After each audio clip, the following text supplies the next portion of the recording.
अस्सलाम वालेकुम रहमतुल्लाहि व बरकातुहू। नाज़रीन हज़रात, अगर हमारे चैनल में नए हो तो चैनल को सब्सक्राइब कीजिए और बेल आइकन को दबा दीजिए ताकि आप तक हमारी वीडियो सबसे पहले पहुंचे।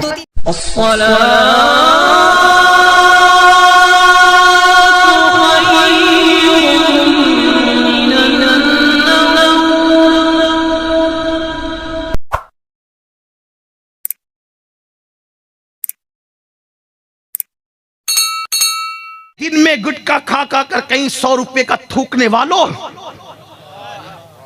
कहीं कहीं 100 रुपए की सिगरेट को आग लगाने वालों, शादियों के मौके पर डीजे पर और गुनाहों पर और मुजरों में पैसे उड़ाने वालों, कभी यह भी सोचा कि हमें अपने बच्चों को कुछ पढ़ाना भी है?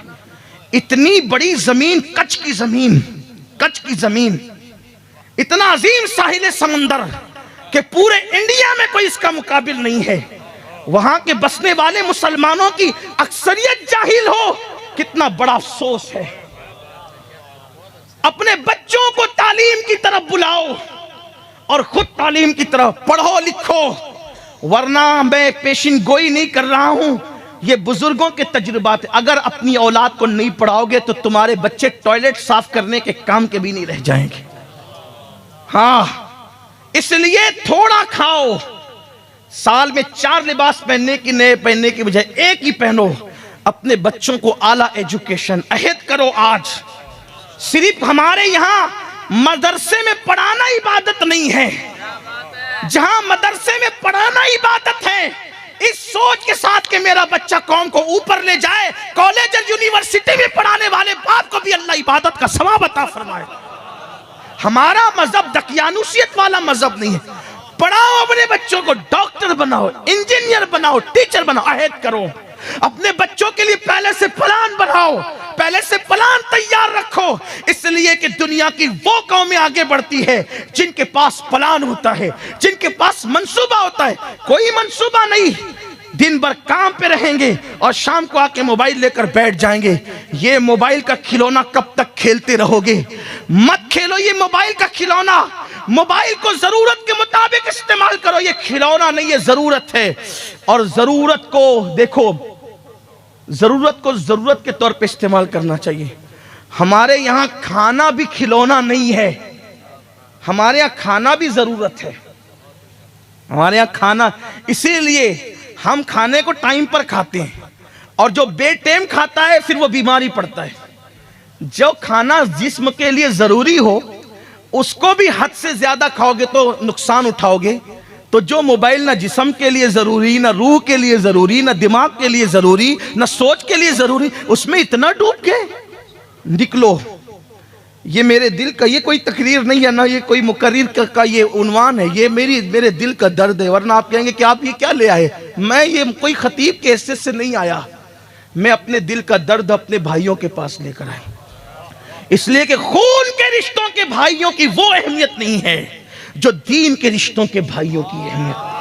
हाँ, तुम मेरे नबी के उम्मती हो और मैं तुम्हारे नबी का उम्मती हूं, और ये इतना अटूट रिश्ता है कि खून के रिश्ते तो टूट सकते हैं लेकिन दीन का रिश्ता कभी नहीं टूट सकते। इसलिए खुदा के लिए रहम करो अपनी कौम पर, अपने बच्चों पर। तो मैं ये अर्ज करने चला था कि उनका मंसूबा होता है ना, काफिरों का, यहूद और नसारा, इस्लाम दुश्मन ताकतों का। जब उन्होंने देखा कि बड़ी उम्र की मुसलमान औरतें और लड़कियां पैंट शर्ट नहीं पहनती, अंग्रेजी लिबास नहीं पहनती, यही कह रहा था, तो उन्होंने कहा कि ये अचंभा महसूस कर रही है बड़ी होकर लिबास पहनने में अंग्रेजों का, बचपने से पिनाओ इनको। फिर छोटे छोटे बच्चों के लिबास आए। हमने सोचा यार चलो बच्ची तो है ना मेरी बेटी, पिनाओ इसको पैंट शर्ट, पिनाओ इसको जींस टी शर्ट। बच्ची कब बड़ी होगी बाप को एहसास भी नहीं होता, मां को एहसास भी नहीं होते बच्चे कब बड़े होते हैं। कभी अचानक नजर पड़ती है तो दिल कहता है मेरा बच्चा इतना बड़ा हो गया। लेकिन बचपने में आपने जो आदत डाली, बड़े होकर कोई आदत आती नहीं है। यह बात ध्यान रखना इस जुमले पर, बड़े होकर कोई आदत आती नहीं है। जो बचपने में आ जाती है वो उसमें इंप्रूव होती है, वो उसमें ऐड नहीं होती, बल्कि जो अंदर थी वो गोया कि अगर चिंगारी थी तो शोला बन जाती है। अब बचपने में क्या दे रहे हो ये देखो। बचपने में क्या दे रहे हो ये देखो, इसलिए कि जब तक के पौधा नरम होता है, इधर झुका ले, इधर झुका ले, इधर झुका ले, इधर झुका ले, जिधर चाहे झुका ले या सीधा रखे, आपके इख्तियार में है। जिस दिन तरावर दरख्त बन गया, आपका इख्तियार नहीं चलेगा। बच्चे जब तक छोटे हैं उस वक्त तक के जो चाहो बना लो, चाहे वली बनाओ, चाहे शैतान बनाओ, चाहे चोर बनाओ, चाहे पाक दामन बनाओ, चाहे इबादत गुजार बनाओ, चाहे बदकार बनाओ। आप देखते बाबा फरीद की मां ने बड़े होने के बाद मेहनत नहीं की, 4 साल के फरीदुद्दीन पर मेहनत की। हजरत निजामुद्दीन औलिया की अम्मी ने बड़े होने के बाद मेहनत नहीं की, बचपने में मेहनत की। गौसे पाक की अम्मी ने ये जो नसीहत की ना, कभी झूठ नहीं बोलना, वो बड़े होने के बाद का वाकया नहीं है, वो बचपने का वाकया है। बचपने में जो डाल सकते हो डाल दो। इसीलिए तो मेरे आका ने फरमाया, अपने बच्चों को 3 बातें सिखाओ, अपने बच्चों को 3 बातें बचपने में सिखा दो। पहली बात तुम्हारे नबी की मोहब्बत, नबी के अहले बैत की मोहब्बत और कुरान की तालीम उनको दे दो। ये 3 बातें पिला दो। अब जब वो जवान होगा, परवान चढ़ेगा, तो अल्लाह अकबर, जैसे जैसे जवान होता जाएगा, इश्क रसूल में इजाफा होता जाएगा, मोहब्बत रसूल में इजाफा होता जाएगा। इश्क रसूल ईमान को मजबूत करेगा और इश्क अहले बैत ईमान को बचाएगा। देखो, ईमान की मजबूती के लिए नबी के इश्क की तरफ बुलाया और ईमान को बचाने के लिए अहले बैत की मोहब्बत की तरफ बुलाया। जब दोनों मोहब्बतें जमा हो गई तो कहा अब कुरान पे अमल कर, तू यहां भी कामयाब रहेगा, वहां भी कामयाब रहेगा। सुभान अल्लाह, सुभान अल्लाह, वाह। ये है तो मंसूबे थे बच्चियों को अंग्रेजी कपड़े पहनाने के लिए। अल्लाह अकबर, हमारी बच्चियां जब नन्ही सी बच्चियां होती थी तो उनको बताया जाता था सैयदा फातिमा का बचपना कैसा था, अम्मा आयशा सिद्दीका की जिंदगी कैसी थी, माँ खदीजतुल कुबरा की जिंदगी कैसे। बच्चियों को ये बताया जा, अब तो कुछ भी नहीं, माँ को खुद नहीं पता कि खदीजा कौन है। हमारी पहली उम्मुल मोमिनीन जो मोहसिना इस्लाम है, इस्लाम की मोहसिना है। हाँ, नबी पर उस वक्त जब सर जख्मी हो जाता तो पट्टी बांधने के लिए कपड़ा नहीं होता था, तो सैयदा खदीजा अपने दुपट्टे को फाड़ कर हुजूर को पट्टी बांधती थी। मैं तो जब सैयदा खदीजा का जिक्र करने लगता हूँ या सोचने लगता हूँ तो मैं सोचता हूँ उस माँ का मर्तबा कौन जान सकता है जिसकी बेटी सैयदा फातिमातुज़ ज़हरा है। फातिमा जैसी जिसकी बेटी हो, वो माँ का मर्तबा क्या होगा। बल्कि एक बात कहूं, सैयदा खदीजा का मर्तबा पेश करने के लिए एक बात कहता हूं, अगर किसी के दिल में उतरे तो अल्लाह करे उतर जाए और वो मुकद्दस मां की हम मोतकीद हो जाएं। देखो, फातिमा वो है ना, फातिमा वो है जो पुलसरात से गुजरे तो अर्श से निदा आए, नबी की बेटी फातिमा पुलसरात से गुजर रही है। मैशर वालों अपनी नजरें झुका लो, बार बार सुनाए, तकरार के तौर पे नहीं, असल उन्वान की तरफ आने के लिए तमहीद के तौर पे। जिसके लिए मैशर वालों की गर्दन झुकेगी वो कौन है? सैयदा फातिमा। नबी जिसके लिए उठकर खड़े होते हैं वो कौन है? सैयदा फातिमा। फिदा की उम्मी व अबी या फातिमा जिसके लिए कहते वो कौन है? सैयदा फातिमा। बदा तो मिन्नी जिसके लिए कहते वो कौन है? सैयदा फातिमा। जिगर का टुकड़ा है वो कौन है? सैयदा फातिमा। जन्नत में सबसे पहले जाने वाली ऐसी खातून जो सवारी पे बैठकर जन्नत में जाएगी, जिसकी नकेल हजरत मरियम की, जिसकी सवारी की नकेल मरियम कुबरा के हाथ में होगी, वो कौन है? सैयदा फातिमा। अल्लाह अकबर। अब अंदाजा करें, सैयदा फातिमा वो है कि जिसके कदमों के नीचे, जिसके कदमों के नीचे, जिसके कदमों के नीचे, तवज्जो, जिसके कदमों के नीचे नौजवानाने जन्नत के सरदार की जन्नत हो, सरदाराने जन्नत की जन्नत, सरदाराने जन्नत की जन्नत जिसके कदमों में हो उसे फातिमा कहते हैं। और फातिमा की जन्नत जिसके कदमों में हो उसे खदीजतुल कुबरा के। वाह वाह वाह, नारे तकबीर, नारे रिसालत, सैयदा ज़हरा, सैयदा ज़हरा। अल जन्नतो तहता अक़दामिल उम्महातिकुम, तुम्हारी माओ के कदमों के नीचे तुम्हारी जन्नत। उस खदीजा की मैं मनकबत क्या बयान करूं, लेकिन हमारी कौम की बच्चियों को पता ही नहीं है कि वो सैयदा खदीजा कौन है, नहीं पता है, कभी नहीं। हीरोइन कौन है, कौन सी अदाकारा, किस खानदान से, सब पता है। नबी की पहली ज़ौजा, नबी की पहली ज़ौजे पाक। और एक बात बताऊं, नबी की पहली शरीके हयात। अब तवज्जो आपकी, नबी की पहली शरीके हयात। शरीके हयात का मतलब जब तक हयात है तब तक शरीक। मेरी और आपकी हयात हमेशा नहीं, इसलिए हमारी बीबियां शरीक हैं, मरने के बाद फरीक है। लेकिन नबी की हयात की कोई मुद्दत नहीं है। फनबीजुल्लाह हय्युन, अल्लाह का नबी अल्लाह की अता से हमेशा जिंदा है। तो जैसे वो कल शरीक थी वैसे आज भी शरीक है। ये नबी की शरीके हयात, नबी की शरीके हयात। इसीलिए नबी की बीबियों को आज तक हम बीबियां ही कहते हैं।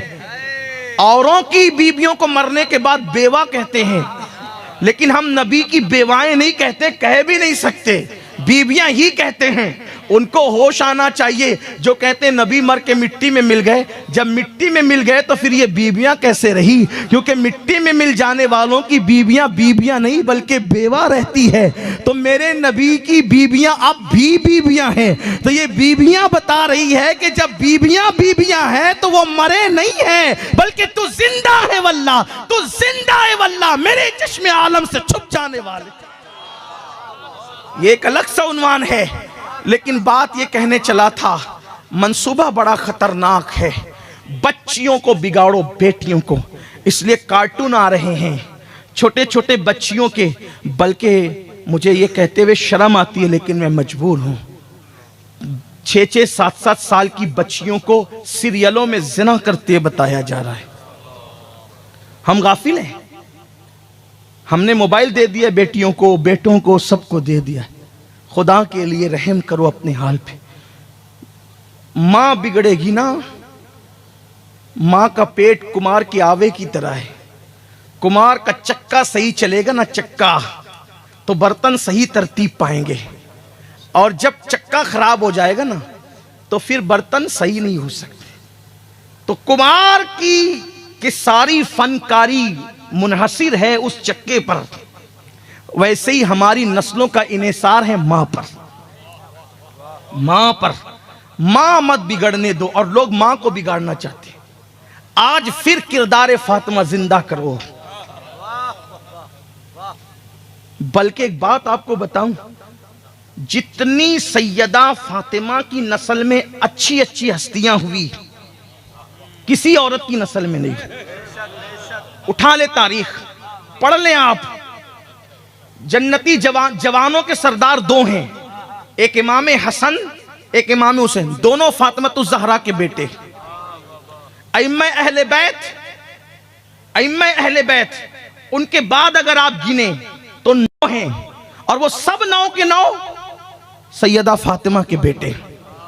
गौसियत कुबरा पर फाइज, जिसके हाथ से कयामत तक विलायत बटेगी, वो शेख अब्दुल कादिर जिलानी, वो भी सैयदा फातिमा के बेटे।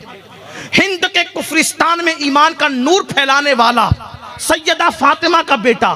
उजड़ी हुई दिल्ली को फिर से दुल्हन बनाने वाला निजामुद्दीन सैयदा फातिमा का बेटा। फासिकों फाजिरों को तहज्जुद गुजार बनाने वाला निजामुद्दीन महबूब इलाही सैयदा फातिमा का बेटा। उसके बाद दक्कन की उजड़ी हुई बस्तियों को ईमान के पौधों से गुलिस्ता बनाने वाला, बहार लाने वाला ख्वाजा बंदा नवाज के सुदराज सैयदा फातिमा का बेटा। अल्लाह के लिए सिमनान का तख्त तो छोड़कर हिंद में लोगों को ईमान की खैरात अता करने के लिए आने वाले मखदूम अशरफ जहांगीर सिमनानी सैयदा फातिमा का बेटा। आखिर में इमाम मेहंदी की शक्ल में आने वाले सैयदा फातिमा का बेटा। आखिर ये सैयदा फातिमा में ऐसी क्या चीज है? आका फरमाते मेरी बेटी फातिमा इतनी मुत्तकी है, उसने ऐसा तकवा इख्तियार किया, ऐसी परहेजगारी इख्तियार की कि अल्लाह ने उसके तकवा का सदका और खैरात कयामत तक उसकी नस्ल को अता कर दी। बल्कि चुने अल्लाह ताला ने ऐसे अचानक तो फैसला नहीं किया ना कि मैं बाद में कि उसको पैदा करूंगा, उसको जितनों को पैदा करना था सब फैसले उसके अज़ली हैं, पहले ही फैसले हुए। तो ये सब चुने हुए लोग जिनसे दीन को फायदा पहुंचना था, पहले ही फैसला हो गया कि पैदा कहां होंगे, सैयदा के घर में। बल्कि हैरत है कि गौसे पाक की विलादत से पहले सैयदा के घर में यह फैसला हो रहा है कि शेख अब्दुल कादिर जिलानी ने पैदा कहां होना है। एक दिन हुजूर तशरीफ लाए सैयदा के घर में, मेरे आका तशरीफ लाए। आने के बाद देखा कि उसी घर में छत के नीचे मौला अली है, सैयदा फातिमा है, इमाम हसन है, इमाम हुसैन है। 4 तन है, हुजूर आए 5 तन हो गए। ये 4 तन आए, 4 तन थे पहले से, हुजूर आए तो 5 तन हो गए, 5 तन हो गए। सरकार ने 4 तन पे नजर डाली, कैसे वो चेहरे थे। कभी कभी मैं देखता हूं चांद को, और एक मसल मशहूर है कि 4 चांद लग गए। कभी सुना आपने? हालांकि चांद एक ही है, ये 4 चांद लग गए की मिसाल आई कहां से? तो मैंने बहुत गौर किया तो मुझे पता चला, जब हुजूर ये 4 चेहरे देखते होंगे, ये 4 चेहरे, सैयदा का चेहरा, अली पाक का चेहरा, हसन पाक का चेहरा, हुसैन पाक का चेहरा, तो 4 चांद के सिवा ये और 4 चांद कौन हो सकते हैं?